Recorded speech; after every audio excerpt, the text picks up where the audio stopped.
Okay, map 7 ng LC. Ayan. Sa tips, draw inside and outside parking.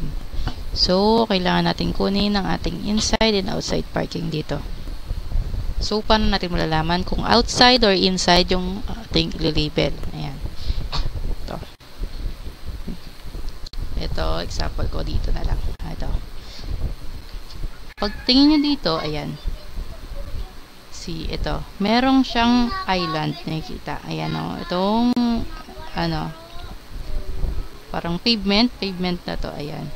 So, meron siyang clearly na nagsiseparate sa road natin. Diba?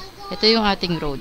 Then, meron siyang island dyan sa gilid, magkabilang gilid. So, nakakulong siya. So, meaning, wala siya sa ating road. So, this will be our outside parking. Kasi outside na siya ng road. Ganun lang yun. Outside ng road, so outside parking.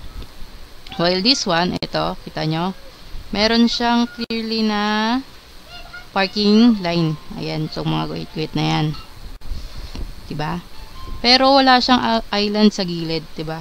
So, walang nag-separate sa kanya sa road. Diba? Unlike ditong isa, diba? Merong clearly na pavement yan sa kabilang gilid, magkabilang gilid. So, ito yung nagsisilbing parang naghihiwalay sa kanya sa mismong road. While this one, wala. Wala, diba? So, this will be our inside parking. Ganun siya i-determine. Kung yung pinagkaiba ng ating outside parking sa inside parking. So, first, paano natin pala kukunin dito? Magkaibang way ang pagkuha ng ating outside and inside. Ang ating inside, kailangan mo lang ganyan. Wala siyang label sa gitna. Ayan na. Wala siyang label. Clearly, wala. So, select mo lang yung outside parking. Press mo E. Dahil nakakulong yung label na yan. So, pwede tayo mag-fill. Press ko E. Click ako sa gitna. Spacebar. Ayan. That's it. Ganito ang pagkuha ng ating outside parking. And dito naman, meron siyang island dito pero open pa rin siya dito. So, hindi pa rin siya clearly separated sa ating road. So, kukunin natin to as inside parking. Ayan. So, first, magkaiba ang pagkuha ng inside parking, ha? Oh. Pwede ko siyang i-cut ng ganito. Papunta dito. Oops, sobra. Pantay natin. Konti. Ayan. Cut ako, nakakating tool ako. Then, spacebar. Ayan. Check kung nakat. Ayan, nakat ko na.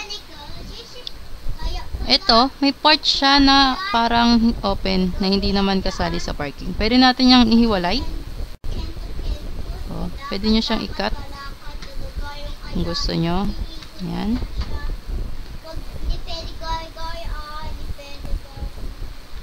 Writing, papasok naman to ng ayan, merge ko lang siya para maayos-ayos. O, nasama natin pag-merge itong isa. So, let's cut it na lang ulit. Ayan. So, ayan. Kakat na tayo. Next, kailangan natin siyang overlap. So, gagamitan natin dito ng overlap method, ha? Paano natin gagawin? Select yung label. Control C. Oh, sorry. Ayaw niya. Pamagat.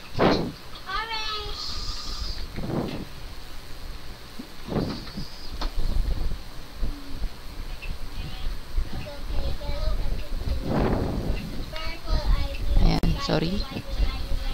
Ayaw niya. Wait lang. Balik natin. Select yung ating label. Control V. Sorry, C pala nasabi ko kanina. B. Ayan. Control V. Ayan. C. Pag click ko na siyang ganyan. Ayan. Para na siyang nag-double. Oh, nag-error. Pag ganyan na, pagka-click nyo ng Control V, select natin yung isang parking natin. Itong inside parking. Ayan. So, pag clinic ko siyang ganyan, ayan o. Yung key title niya, meron ng inside parking and road, diba? So, meron na siyang dalawang label. Same with this one. Select, Control B. Shift na, change ng category. This one din. Control V. Change ng category into inside parking. Ayan. Check natin. Ayan, meron ng dalawang key title. Here also, meron ng dalawang key title. Pero hindi pa to nagtatapos sa ganito ha. This will be overlap method, diba?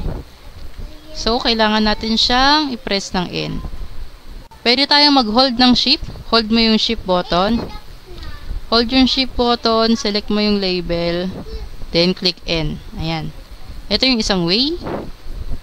Or, pwede mo rin siyang i-select.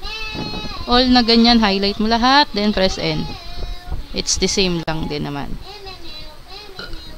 Yung hold ng shift, minsan nagagamit mo siya kapag nasa gitna. Ayan.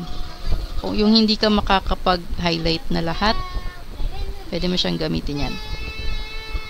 Then, ito pa. This is outside parking din. Need to cut.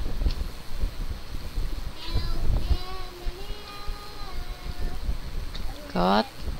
So, also cut. Then, select, Control B, change category. Select, Control B, change to category into inside parking. Then, highlight, press N.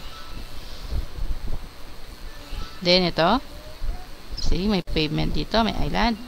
Here also, meron din. So, this will be outside parking. So, kailangan lang natin i-fill. I-fill. Ayan. Here also, ito. This is outside parking din, di ba? And this also outside parking. Ayan. Di ba? Meron siyang pavement. May sidewalk, sorry. Ito. Ito naman. Merong island dito, meron din dito. And ito, itong part na to is clearly, ano, may island siya sa ba? Nakakulong. Pero, itong part na to, see? Diba? Meron pa tayong visible line na parking line. Ayan, diba? So, paano natin to gagawin? Simply, ganyan. Or, ganito. Pwede na natin kunin ng buo. I'm using outside parking pa rin, ha? Spacebar, select sa loob. Ayan. Ito, tinag ko siya as outside parking. While this one, itatag ko siya as, sorry, kulong muna natin dito dahil hindi siya maayos. Select natin yung road. Fill natin. Then, ito, i-cut natin yung part na to. Kasi, dapat, dyan siya. Ayan. So, select natin yung label. This will be our inside parking, diba? Oops, sorry. Bawasan na lang natin to para okay na. I think okay na to. Dito naman siya yung inside parking. So, pwede natin yan. Control B, change category, highlight, then press N. Ayan. So, we're done. Ito, pwede nyo siyang i-cut kung medyo alanganin kayo. Cut, tapos tag it as road na lang. Yan. Or yung kanina, pwede na rin yung ganyan. Acceptable na yan. So, let's see kung meron pa tayong nakalimutan.